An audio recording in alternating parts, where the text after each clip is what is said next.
Dear students, welcome back again to this another session. आज के session में आपका बहुत बहुत स्वागत है। आज के सेशन में हम बात करने वाले हैं एक नए टॉपिक के बारे में, और हमारा नया टॉपिक होने वाला है टेरिडोफाइट्स। हमने पहले एल्गी पढ़ा, ब्रायोफाइट्स पढ़ा, और आज हम पढ़ने वाले हैं टेरिडोफाइट्स। सो स्टार्ट हो जाइए, स्टार्ट करते हैं हमारा नया सेशन विदाउट फर्दर अडू। इससे पहले के लेक्चर्स एल्गी एंड ब्रायोफाइटा मैंने इस चैनल के ऊपर अपलोड कर दिया, उनका लिंक जरूर आपको डिस्क्रिप्शन बॉक्स में मिल जाएगा। इसको पढ़ने से पहले आप उन टॉपिक्स को अच्छे से रिवाइज करके आइएगा, तभी आपको इजीली क्रिस्टल क्लियर ये हो पाएगा। सो यस, स्टार्ट करते हैं without anything else to talk about. So pteridophytes are the first terrestrial, और जिसे हम कह सकते हैं कि कंप्लीटली ऑन लैंड टाइप के प्लांट्स हमने सबसे पहले देखे थे। टेरिडोफाइट्स ही सबसे पहली कैटेगरी थी प्लांटे किंगडम के अंदर, जिसके अंदर हम डिफरेंशिएट करके कर पा रहे थे कि क्या लीफ है, क्या रूट है, क्या स्टेम है। तो ये दो मेन इंपॉर्टेंट बात ये है कि ये टेरेस्ट्रियल होते थे, प्रॉपर टेरेस्ट्रियल होंगे। सेकेंड चीज के अंदर डिफरेंशिएशन पॉसिबल है। तो अब फटाफट से इसके जितने भी इंपॉर्टेंट पॉइंट्स है सबको एक ही स्लाइड पे क्लियर करके हम क्रिस्टल क्लियर करते जाएंगे। सबसे इंपॉर्टेंट बात है कि यूनिट फर्स्ट का चैप्टर नंबर 3 है, या बायो की क्लास चल रही है, क्लास 11th क्लास में, जिसका पार्ट फर्स्ट मैं बता रही हूँ टेरिडोफाइट्स के लिए। सिर्फ अलग अलग पार्ट्स 1-2 पार्ट्स आपको मिलेंगे एल्गी में, ब्रायोफाइटा में, टेरिडोफाइटा में। स्टार्ट करते हैं। हॉर्सटेल्स और फॉर्न्स आते हैं इसके अंदर। सबसे इंपॉर्टेंट बात ये ध्यान रखना है आपको, दो कैटेगरीज और है, जैसे हमने ब्रायोफाइटा के अंदर पढ़ा था लिवरवर्ट्स एंड मॉसेस, तो वैसे ही टेरिडोफाइटा के अंदर कैटेगरीज है horsetails and ferns. They are used for medicinal purpose, soil binders. Medicinal purpose के लिए भी यूज लाइक लेजिनेला है ना, गोरेला, क्लोरेला, ये सारी चीजें ना टेरिडोफाइट्स में यूज की जाती है फॉर मेडिकल रीजंस। मेडिकली हम क्या करते हैं, इनको यूज करते हैं। And they are also soil binders, यानी जिस जगह पे ये टेरिडोफाइट्स उग जाएगी ना, they are distinctive plant like structures. तो जिस भी जगह पे ये अगर उग जाएगी ना, वहां क्या करेगी, सॉइल को बाइंड करके रखेगी। अगर सॉइल इरोजन या फिर इस टाइप की कंडीशंस भी अगर बनती है, if any place is supposed to face a condition like soil erosion or something like a more blowy windy type of situation or of condition, then they will help us and they will help the soil to bind in its place, यानी ये soil को कहीं नहीं जाने देती, उसको बिल्कुल पकड़ के बांध के रखती है। सो ग्रोन एज ऑर्नामेंट्स, यानी एज एन ऑर्नामेंट भी हम किसको यूज कर सकते हैं, किनको, टेरिडोफाइट्स को यूज कर सकते हैं। कहाँ, अपने हाउसेस में, प्लेसेस पे, वर्क प्लेस या एनीवेयर वी वांट। तो ये they are like beautiful flowers नहीं कह सकते, but their structures and their looking is so pretty कि हम उसको एज एन ऑर्नामेंट यूज किए जा सकते हैं। First terrestrial plant to have a vascular system, very very important line. सबसे इंपॉर्टेंट लाइन इस चैप्टर में यही होगी, मेरे को तो ऐसा लगता है टेरिडोफाइट्स के अंदर, कि pteridophytes are the first terrestrial plant जो क्या करते हैं, to have their first vascular system. इससे पहले हमने जाइलम फ्लोएम का नाम कहीं नहीं पढ़ा, अब आज से हम जाइलम फ्लोएम को अच्छे से डिटेल में देखने वाले हैं। फाउंड कहाँ होते हैं, ये कहाँ मिलती है हमें, कौन, टेरिडोफाइट्स की बात कर रहे हैं हम। टेरिडोफाइट्स कहाँ मिलती है, कूल, डैम्प, मॉइस्ट। कूल का मतलब ठंडे, डैम्प यानी गीलापन होगा, मॉइस्ट यानी जो आकाश में या फिर हवा में पानी की नमी होनी चाहिए, शेडी जहां छाया आना चाहिए, प्लेस, ऐसी जगह। समझ गए आप। जाइलम एंड फ्लोएम के कुछ पार्ट्स होते हैं, जैसे हमने tracheids, xylem parenchyma, xylem fibres और ये सारी चीजें पढ़ी 9th क्लास में, हमने ये चीजें स्टडी करी थी। कुछ पार्ट, कुछ क्या, 10th में तो कुछ पार्ट था नहीं, 8th और 9th में थोड़ा थोड़ा स्टडी किया था हमने जाइलम और फ्लोएम के बारे में। इस चैप्टर के अंदर हम सारी चीजें कंप्लीट करेंगे। इससे चैप्टर 6 और 7 चैप्टर के अंदर शायद नेक्स्ट आएगा, हाँ, ट्रांसपोर्टेशन इन प्लांट्स आएगा, जिसके अंदर हम देखने वाले हैं कंप्लीट ट्रांसपोर्टेशन, जिसमें जाइलम फ्लोएम को डिटेल में पढ़ेंगे। अभी यहाँ सिर्फ 2 लाइन में खत्म हो गया, फिर ट्रस्ट में जाइलम फ्लोएम पूरे 4 से 5 स्लाइड का पूरा कंप्लीट टॉपिक है। तो अभी सिर्फ इतना से ही पढ़ेंगे, टेंशन करने की जरूरत नहीं, मैं अच्छे से एक्सप्लेन करूंगी। जाइलम में ट्रैकेट्स नाम का एक एलिमेंट होता है जो कि डेड सेल से बना हुआ होता है। वो क्या करता है, पानी को ट्रांसपोर्ट करने का काम करता है। कहाँ से, नीचे धरती पे से पानी और मिनरल्स को ऊपर लीफ तक लेकर आएगा। Then we have sieve tubes and associated cell. Sieve cell क्या करती है, पूरा का पूरा न्यूट्रिशन जितना भी सेल वॉल लीफ के अंदर बना होता है उसको पूरी प्लांट बॉडी तक पहुंचाने का काम करती है। ये एल्ब्यूमिनस सेल होती है, इनके एल्ब्यूमिनस भरा होता है। मेन प्लांट बॉडी कैसी होती है इनकी, स्पोरोफिटिक। जैसे कि हमने ब्रायोफाइट्स में पढ़ा था, ब्रायोफाइट्स के अंदर उनकी गैमेटोफिटिक मेन प्लांट बॉडी थी, बट यहाँ स्पोरोफिटिक हो गया, यानी काफी डिफरेंशिएशन हमें ब्रायोफाइट से इनके अंदर देखने को मिलेगा। डिफरेंशिएशन, ये कहा, क्या बोल रही हूँ मैं, डिफरेंशिएशन कहाँ किस चीज में मिल रहा है हमें, रूट में मिल रहा है, स्टेम में मिल रहा है, लीफ में मिल रहा है। यानी रूट, लीफ और स्टेम हमें क्लियरली विजिबल, हम देख के बता सकते हैं कि अच्छा ये रूट है, अच्छा ये स्टेम है, अच्छा लीफ। तो this is the main important point. Then leaves are, अब लीव्स का जो शेप है ना, उसके अकॉर्डिंग में हमने इनको थोड़ा डिफरेंशिएशन कर दे, किस तरह से कि लीफ छोटी है, लीफ बड़ी है, लीफ रेटिकुलेट है, लीफ पैरेलल है, किस टाइप की। तो लीफ के बेसिस पे एक माइक्रोफिल हो गया और एक हो गया मेगाफिल या macrophyll. Phyll is for the leaf, micro is the structure की लाइक स्मॉल स्ट्रक्चर है तो माइक्रोफिल, लार्ज स्ट्रक्चर है तो मैक्रोफिल। तो माइक्रोफिल वाली स्ट्रक्चर के लिए हमने यहाँ पे एग्जांपल लिया है सिलेजिनेला। तो Selaginella is a type of pteridophyte, जिसके लिए मैं क्या बोल रही हूँ, उसकी लीफ स्मॉल होते हैं तो दे आर माइक्रोफिल्स। दूसरा एग्जांपल मैंने लिया है फर्न्स। तो फर्न्स के लिए क्या एग्जांपल मैंने क्या लिखा है, मैक्रो या मेगाफिल्स। तो मेगाफिल मतलब उनकी लीव्स बड़ी होगी। Then important point is sporophytes के स्पोरोफाइट्स बॉडी जो होती है ना उसका डिफरेंशिएशन हमने यहाँ लिखा है कि स्पोरोफाइट्स के अंदर स्पोरेंजिया होता है, जैसे हम ब्रायोफाइट से पढ़ते आ रहे। तो स्पोरेंजिया क्या करता है, स्पोरेंजिया के ऊपर क्या होता है, स्पोरोफिल्स होते हैं। यानी sporophylls are the leaf like structure जो कि स्पोरोफाइट बॉडी के ऊपर प्रेजेंट होती है, क्योंकि उसको स्पोरोफाइट बॉडी इसलिए बोल रहे हैं तब भी क्योंकि उसके ऊपर स्पोरोफिल प्रेजेंट होती है। इसको ऐसे उल्टा सीधी वाइस वर्सा कह सकते हैं। तो स्पोरोफिल्स क्या है, एक लाइक का लीफ लाइक स्ट्रक्चर है जिसके ऊपर छोटे छोटे स्पोर्स आने वाले हैं। So it's a leaf like structure जिसके ऊपर हमारे कंप्लीट स्पोर्स बनेंगे। So yes, this is all about this point. आपको इसमें कुछ भी डाउट हो किसी भी तरह का, आप कमेंट करके जरूर बताइएगा। अगेन मैं थोड़ा सा रिपीट कर देती हूँ कि इसके हॉर्स्टेल्स और फर्न्स के बारे में हम देखते हैं। It is used for medical purpose and soil binders, मिट्टी को पकड़ के रखने वाले होते हैं। मेडिकल में मेडिसिन वगैरह में यूज होता है। ग्रो एज ऑर्नामेंट, ऑर्नामेंट की तरह से यूज करते हैं, लाइक ज्वेलरी वगैरह भी, और एज अ डेकोरेटिव पर्पस भी यूज कर सकते हैं। First terrestrial plant to have a vascular system, terrestrial पे रहते हैं मतलब लैंड पे रहते हैं, और they are the first plant जो कि क्या है, जिसमें क्या है, जाइलम फ्लोएम है। जाइलम फ्लोएम की कुछ डिफरेंशिएशन है कि जाइलम के अंदर ट्रैकेट्स होता है, फ्लोएम के अंदर सीव ट्यूब्स होता है, जिसको एसोसिएटेड सेल या एल्ब्यूमिनस सेल भी हम कह सकते हैं। उसके बाद मेन प्लांट बॉडी मैंने बताया कि इसमें स्पोरोफिटिक होती है, अनलाइक ब्रायोफाइट जिनमें गेमेटोफिटिक होती है। Differentiation is the main point, true root, true stem, leaf वगैरह ये सब फलाना डिमकरण में होता है कि इजीली देख के बताया जा सकता है। Then leaves are small. अब लीव्स कैसी है, या तो माइक्रोफिल होगी या मैक्रोफिल होगी। माइक्रो और मैक्रो में बराबर इसने बोली, इसमें मैंने मेगा वर्ड अलग से लिखा है।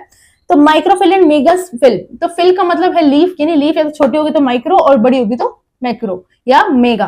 तो अब मैंने माइक्रोफिल का एग्जांपल सिलेजिनेला लिख दिया और मेगाफिल या मैक्रोफिल का एग्जांपल फर्न लिख दिया। इनकी लीफ बड़ी होगी, इनकी छोटी होगी।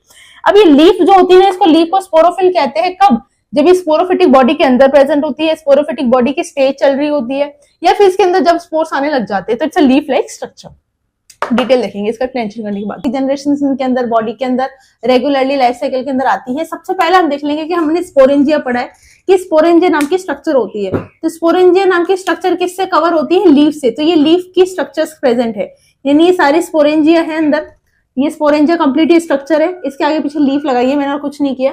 तो एक इनमें से एक क्या बन जाती है, स्पोर मदर सेल बन जाती है। और हमने क्या लिखा है कि ये जो स्ट्रक्चर है ये पूरी स्पोरोफिल कहलाती है। स्पोरोफिल के ऊपर स्पोरेंजिया प्रेजेंट होता है। तो स्पोरोफिल को हम क्या बोल रहे हैं, sporophyll convert into compact structure. एक नाम आएगा नया, स्ट्रोबाई या फिर कौन सी, ये बहुत इंपॉर्टेंट है, कई बार एग्जाम से पूछ लिया जाता है कि सिलेजिनेला या फिर इक्विसिटम नाम के जो ऑर्गेनिज्म है जो कि टेरिडोफाइट्स के अंदर आते हैं, उनके अंदर कौन से स्पोरोफिल होता है। तो सिर्फ स्पोरोफिल नहीं लिखना, उनके अंदर एक नाम होता है, उसका नाम है कोन या फिर स्ट्रोबाई। तो इंपॉर्टेंट पॉइंट हो जाएगा कि ये होता सेम ही स्ट्रोबाई और कोन भी, पर क्या होता है, थोड़ा कॉम्पैक्ट लाइक स्ट्रक्चर होता है। तो ये लीफ बना दी मैंने, इसके आगे ये लीफ लाइक स्ट्रक्चर है। एक में से इनको मैं बोल रही हूँ स्पोर मदर सेल है। इसके अंदर मियोसिस फर्स्ट डिवीजन होता है। मियोसिस करने के बाद स्पोर बनता है, हमें पता है कि स्पोरोफाइट से स्पोर्स बनेंगे, ये बनेंगे वो बनेंगे। स्पोर दो तरह के होते हैं, एक होता है होमोस्पोरस और एक होता है हेट्रोस्पोरस। होमोस्पोरस जिनके अंदर सेम स्पोर्स होते हैं, हेट्रोस्पोरस जिसमें डिफरेंट कंडीशंस के अंदर डिफरेंट टाइप के स्पोर्स बनते हैं। हेट्रोस्पोरस कंडीशन आती है वो टेरिडोफाइट्स के अंदर आती है। मासी इसका एक एग्जांपल है। मैंने क्या बताया कि स्पोर्स एन कंडीशन के अंदर है क्योंकि मियोसिस हो गई है। दो तरह के स्पोर बनते हैं, होमोस्पोरस, हेट्रोस्पोरस। ये बहुत ही कम टेरिडोफाइट्स में बनते हैं, इनके एग्जांपल में मैं लिखा दूंगी। Heterosporous MASSI। तो इसका मतलब क्या है कि इसके अंदर जो एग्जांपल्स है वो MASSI से एग्जांपल्स हमें याद रखने हैं। हेट्रोस्पोरस का मतलब डिफरेंट टाइप ऑफ स्पोर्स, ये मैंने बताया। और अभी तक मैंने बस ये बताया sporangia, then sporophyll. Sporophyll different type के होंगे तो उनके नाम ये होंगे, और डिफरेंट टाइप के किस में होंगे, वो सिलेजिनेला और इक्विसिटम में होंगे। देन स्पोर मदर सेल बन जाएगी उनमें से एक, और वो क्या कर देगी, डिफरेंशिएट करके स्पोर में बदल जाएगी। डिफरेंशिएट करने का मतलब है कि मियोसिस उसके अंदर हो रहा है। तो हेट्रोस्पोरस से MASSI, एम से मोर्सेला, ए से कहां गया अजोला, फिर डबल एस सिलेजिनेला, सेल्विनी, और आई से आइसोटोस। ठीक है, तो ये आपको नाम याद रखने हैं कि हेट्रोस्पोरस के ये एग्जांपल्स हैं। होमोस्पोरस के कोई एग्जांपल है नहीं है, सच में लिखवा दूंगी। देन ये स्पोर बनने के बाद में इस स्पोर का होता है जर्मिनेशन। जर्मिनेशन आप समझते हैं कि धरती पे जाके मिट्टी में उग जाना। रिड्यूस्ड हार्ट शेप गेमेटोफाइट, इसका गेमेटोफाइट कैसा बनेगा, रिड्यूस्ड हार्ट शेप का गेमेटोफाइटिक बनेगा। जो गेमेटोफाइटिक नेक्स्ट स्लाइड पे हम इसका स्ट्रक्चर देखेंगे। इसको हम बोलेंगे प्रोथैलस। प्रोथैलस का मतलब होता है फोटोसिंथेटिक इनकस्पिशियस इनकस्पिशियस एंड मल्टी सेल्यूलर। इसका मतलब क्या होता है मैं बताती हूँ, देखिए कि जो ये रिड्यूस्ड हार्ट शेप का गेमेटोफाइट बनता है, ये इसकी मेन प्लांट बॉडी में हमने स्ट्रक्चर देखी थी। तो ये क्या है, एक टाइप का स्ट्रक्चर है जिसको प्रोथैलस कहा जाता है। थैलस का मतलब होता है थैली लाइक स्ट्रक्चर। प्रो मतलब कि ये कुछ स्टेज यानी कोई पर्टिकुलर स्टेज के अंदर डेवलपमेंट कर रहा है, इसका मतलब ये होता है। फोटोसिंथेटिक होता है यानी ग्रीन कलर का होता है, अपना खाना खुद बना सकता है, दूसरों पे भी डिपेंड नहीं रहता है। दूसरी चीज इनकस्पिशियस यानी रेगुलरली ग्रो करता रहता है। देन है मल्टी सेलुलर, किसी में बहुत ज्यादा सेल्स होती है तो मल्टी सेल हो जाता है। उसके बाद में ये जो गेमेटोफिटिक बॉडी, तो डेफिनेटली दो तरह के गैमेट बनाएंगे, एक male gamete female gamete. Male gamete antheridia, female gamete archegonia. Male gamete female gamete से एग और क्या रिलीज होगा, इनका एंथ्रोजॉइड एंथ्रोजॉइड आके फ्यूज करेंगे, देन वो गेमेटोफिटिक या स्पोरोफिटिक बॉडी बनाएंगे, देन ये सर्कल इनका रेगुलर चलता रहेगा। तो इस तरह से हमारा स्ट्रक्चर होता है। वापस रिपीट कर देती हूँ, टेरिडोफाइटा के अंदर हमने देखा है स्पोरेंजिया स्पोरोफिल पे प्रेजेंट होता है। स्पोरोफिल थोड़ा सा भी कंपैक्ट होगा, इसका स्ट्रक्चर चेंज होगा तो नाम बदल जाएगा, स्ट्रोबाई या कौन कहेंगे। स्ट्रोबाई और कौन सिलेजिना इक्विस्टिम का एग्जांपल है। उसके बाद में इनमें से एक स्पोर मदर सेल बन जाएगी, स्पोर मदर सेल मियोसिस करके स्पोर में बदल जाएगी। दो तरह के स्पोर हो गए, होमोस्पोरस हेटेरोस्पोरस। हेटेरोस्पोरस में ये एग्जांपल्स है, होमोस्पोरस में सच एग्जांपल होते नहीं है। स्पोर्स आगे जर्मिनेट करेंगे, जर्मिनेट करके वो बना देंगे गेमेटोफिटिक बॉडी। गेमेटोफिटिक बॉडी का स्ट्रक्चर जैसा होगा वो रिड्यूस हार्ट शेप होगा। ये गेमेटोफिटिक को हम बोलेंगे प्यार से प्रोथैलस भी बोल सकते हैं, जिसका काम है फोटोसिंथेसिस, इनकॉस्पिशियस मल्टीसेल्युलर काम करना, जिसका काम क्या हो रहा है कि दो तरह के वो क्या सेक्स ऑर्गन्स रिलीज कर रहे हैं या फिर गैमेट्स रिलीज कर रहे हैं, मेल और फीमेल। मेल और फीमेल एंथ्रीडिया या एंथ्रीडिया आर्किगोनिया। तो एंथ्रीडिया क्या एंथ्रियोजॉइड्स बनाएगी, आर्किगोनिया एग बनाएगी, दोनों को मिल जाएगा और फिर वापस स्पोर्स बन जाएगी। As simple as that. I hope this is all clear. अगर नहीं क्लियर तो कमेंट करके जरूर बताइएगा। टेरिडोफाइट्स के अंदर क्या क्या एग्जांपल्स है और किस किस तरह से इनको क्लासिफाई किया गया है, थोड़ा बहुत हम इनका रिप्रोडक्शन का भी देखेंगे। सो स्टार्ट करते हैं कि what is required for the antherozoid to meet antheridia. हालांकि मैंने बताया था कि they are the first terrestrial plant, but only some of the organisms in the pteridophytes uses water for their transfer of the sperm या transfer of the enterozoid to the entheridia. Fusion of male and female gamete zygote बन जाता है। Zygote multicellular well differentiated sporophyte के अंदर change हो जाता है, जो कि क्या होता है डोमिनेंट स्ट्रक्चर होती है या फिर मेन प्लांट बॉडी होती है। इसको लिख सकते हो main plant body. Spore same, अगर स्पोर सेम होंगे तो होमोस्पोरस बोलेंगे, डिफरेंट होंगे तो हेटेरोस्पोरस बोलेंगे। Homosporous heterosporous. स्टेरोस्पोरस दो तरह के हो सकते हैं, या तो मैक्रो हो सकते हैं माइक्रो हो सकते हैं। मैक्रो मतलब लार्ज, या तो बड़े होंगे या छोटे होंगे, अलग अलग। जिनके अंदर दो मेन एग्जांपल्स है सेल्विनिया और सिलेजिनेला। ये दोनों बिल्कुल बहने हैं एकदम, सेल्विनिया सिलेजिनेला साथ में रहती है हमेशा, हर एग्जाम्पल में साथ में मिलेगी, एक्सेप्शन में भी सब में साथ में मिलेगी। नेक्स्ट है मेगास्पोर एंड माइक्रोस्पोर। मेगास्पोर क्या होता है, जो कि वो स्पोरोफिटिक बॉडी जो कि क्या है ओरिजिनेट करने वाली है फीमेल गेमेटोफाइट, ओरिजिनेट करने वाली है आफ्टर जर्मिनेशन। जर्मिनेशन के बाद में मेगास्पोर फीमेल गेमेटोफाइट बनेंगे और माइक्रोस्पोर क्या बनाएंगे, मेल गेमेट। ये इंपॉर्टेंट पॉइंट है, ये ध्यान रखना है, आपको याद रखना है। क्लासिफिकेशन देख लेते हैं, साइलोप्सिडा, लाइकोप्सिडा, फेनोप्सिडा एंड टेरिडोप्सिडा। जिसका मतलब ये होता है कि इनका जो नेमकरण है ना, इनका नेमिंग जो हुई है ना, वो किसके ऊपर डिपेंड करता है। इनके जो नेमिंग होती है ना, इनका एक मॉडल ऑर्गेनिज्म होता है जिसका नाम इनसे सिमिलर होता है। लाइक साइलोटम एक ऑर्गेनिज्म था जिसकी स्ट्रक्चर्स कुछ डिफरेंट थी, बट वो आएगा टेरिडोफाइट में, तो उसका अलग क्लासिफिकेशन बना दिया और उसका नाम इसके ऊपर ही रख दिया। एक सिलेजिनेला और लाइकोप्सिडा में लाइकोपोडियम भी आता है, जो लाइकोप्सिडा का ही एग्जाम्पल होता है, लाइकोपोडियम जो सिलेजिनेला के साथ में लिखते हैं। देन ये है स्फिनोप्सिडा, इक्विसीटम और हॉर्सटेल। जो मैंने सबसे पहले हॉर्सटेल्स और फर्न्स लिखवाया था, हॉर्सटेल इसके अंदर ही आता है। Horsetail actually it's an indicator of gold, of course हम कह सकते हैं इंडिकेटर ऑफ गोल्ड। जहां पे ये हॉर्सटेल्स होते हैं तो there are more chances of getting a gold, of course. So Pteridopsida last है, जिसके अंदर फर्न्स आता है, जो मैंने सबसे पहले लिखवाया था आपको, हॉर्सटेल्स और फर्न्स, जिसके टेरिडोफाइट्स के अंदर एग्जांपल्स में। तो फर्न्स इसके अंदर आता है टेरिडोप्सिडा में, और जो हॉर्सटेल्स आते हैं स्फेनोस्पिडा। ये आपको क्लासिफिकेशन ध्यान रखनी है, सिर्फ नाम याद रखने हैं। और इसके अंदर क्या आता है डायोप्टेरिस, कैरियोप्टेरिस और बहुत अलग अलग टाइप के ऑर्गेनिजम्स आते हैं, इतना हमें देखना नहीं है। जितना एनसीईआरटी में बताया उतना सारा एक्सप्लेन कर दिया गया है। I hope this is all clear to you. इसके अलावा टेरिडोफाइट्स में कुछ रिवाइज करने की जरूरत नहीं, जितना मैंने लिखा है शॉर्ट नोट्स बना लो और उसको रिवाइज करते रहो। इससे बाहर कुछ भी नहीं आने वाला है एनसीईआरटी में, एटलीस्ट आपके सीबीएसई आरबीएसई एग्जामिनेशन नहीं आएगा। So yes, this is all about today's session. We'll meet in the next session. If you have any type of thing, any type of doubt, and any type of your points and anything that you have confusion in your mind, just make it all clear with me, sharing with me, and you can share anything with me on the comment section. So yes, do not forget to share, like, and subscribe to my channel, and of course do follow.